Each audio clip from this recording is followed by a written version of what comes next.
Каде е Артан Груби, таму и Арберија Дизајн. Оваа тетовска фирма стана заштитен знак на секоја владина манифестација или прослава на која учествува првиот вице-премиер. Така беше и на поставувањето камен темелник на коридорот 8, каде токму Артан Груби гордо се појави со маичка со бројот 8 на себе.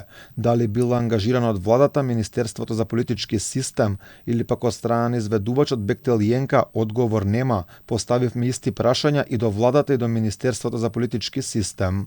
Дали фирмата Арберија Дизајн е фирмата ангажирана за организација на овој настан, организиран од влада? Доколку е ангажирана, колкави финансиски средства и се исплатени за овој настан? Инаку последниве 4,5 години Арберија Дизајн е една од фирмите која најмногу има профитирано од владиниот брак меѓу СДСМ и ДУИ. Имаат добиено повеќе од 60 тендери.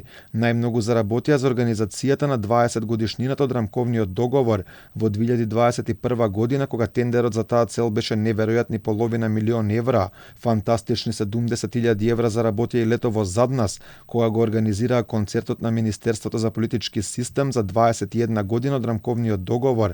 Оној за кој Груби изрази надеж дека ќе бил новиот екзит. Покрај од Груби, Арберија пари добива и од други институции предводени од интегративците. Една од нив е Министерството за надворешни работи. На 21 јули ланиот Бујар Османи наплатиле нешто повеќе од 40.000 евра. Последниот државен тендер го добиле пред само 5 дена на 30 март од Бирото за развој на образованието, кое е под Министерството за образование, предводено од кадар на ДУИ. Добиле нешто помалку од 20.000 евра.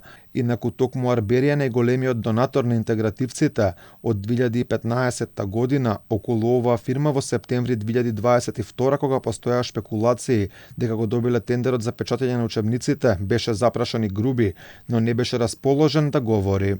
Не знам како да демантирам или да потврдам кога не знам, не сум во текстот.